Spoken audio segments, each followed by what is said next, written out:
Now what we just destroyed my beautiful material with all these ugly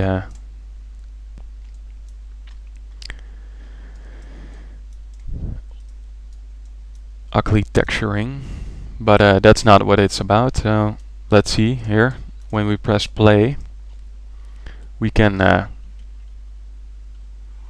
go through our map.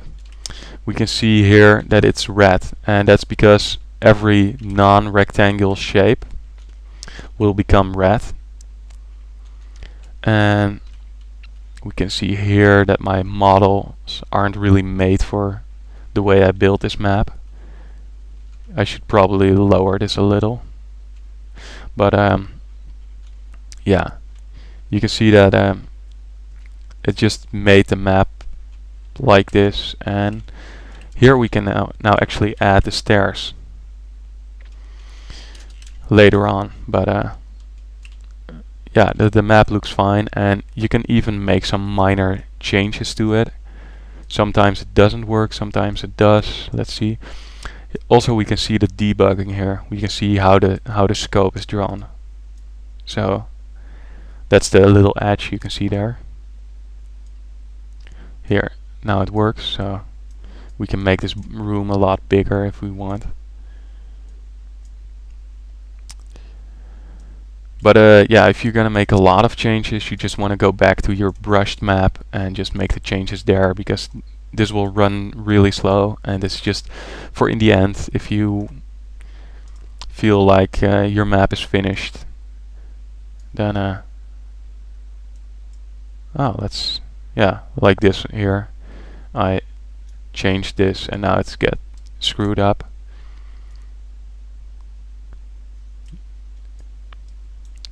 That's why I said sometimes it works, sometimes it doesn't. The maybe we just extrude one. I don't think he wants to. Okay, maybe just. Okay, come on. Okay, so here we have the random vegetation that comes up if the mesh is big enough. And my rule set is really out of proportion for Unreal units, but it's just to show you guys how it works. And yeah, that's how I made this map. I will just let's just fix this material to make it look better.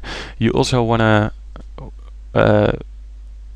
not later on just add the lights, like when you brush out your map, don't go in and throw all the lights in there. Do it here, because when you have different models and textures with different colors, lighting is gonna change a lot. So you just want to do lighting in a really late stadium, but most of you will know that. So yeah, what I said before, if you add it to, if you create an error, it goes much faster. So let's put this specular power is here. There are a lot of really great tutorials on the material editor online. I've learned it with all those tutorials as well. It's really easy. It's just blocks and attach them to each other and some mathematical stuff. But it's really easy to learn. It takes a couple of hours to learn the basics, and then you can enjoy doing awesome stuff. Shading is really important for this, for making a procedural level, because it can really make the difference between really bad looking models and good looking models. So like I showed you before with the bricks, where the texture wasn't offsetting, then it just looks weird, and now it doesn't. So just go in the shading and it will solve most of your problems. And here on the floor you can see that you can see here that the floor is just a flat mesh, and all the other stuff is yeah, really high polygon, and the roof is also just one mesh. You have the possibility to apply rules to roof and apply rules to floor. And what this does is it will now generate stones on the roof and on the floor, but this is not really useful, because now you are not able to define in Facade. You're not able to define, I want this rule on the floor. So it's just gonna apply the same rules on the floors and the wall. What you could do is create a variation that's called floor, and then when you're finished, go into every floor and say your variation floor. But yeah, that takes a lot of time. So I usually just do it like I mean these two. Do it like this. Let's deselect it, because you can create good looking floors with shading. So it's not important that you do mesh on the floor. And the important thing about this is that you can create good looking maps quickly.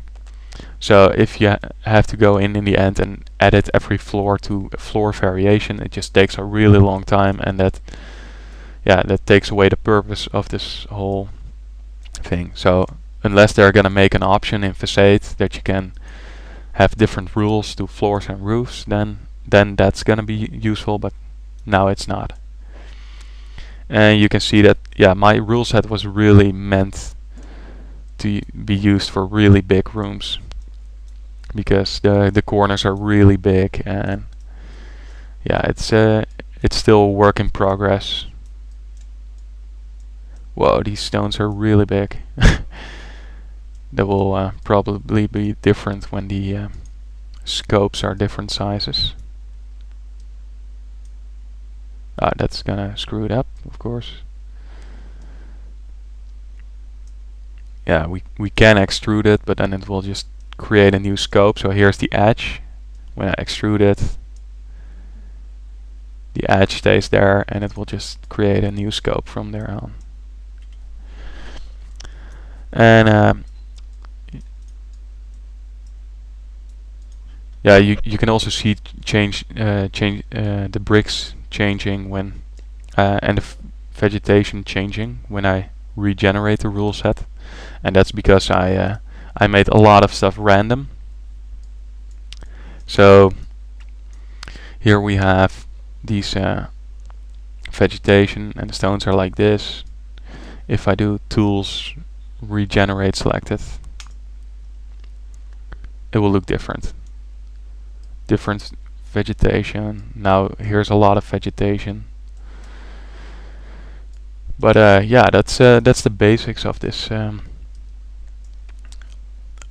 making a map. I think a lot of people will be able to create much better looking maps than mine.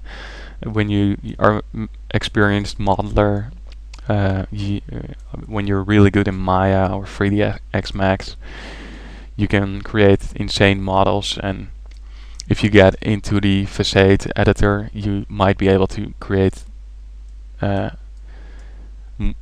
more insane rule sets than just this here. So yeah, I covered everything. I will, in a later tutorial, I will go into the stairs, but right now that's not necessary. So enjoy it.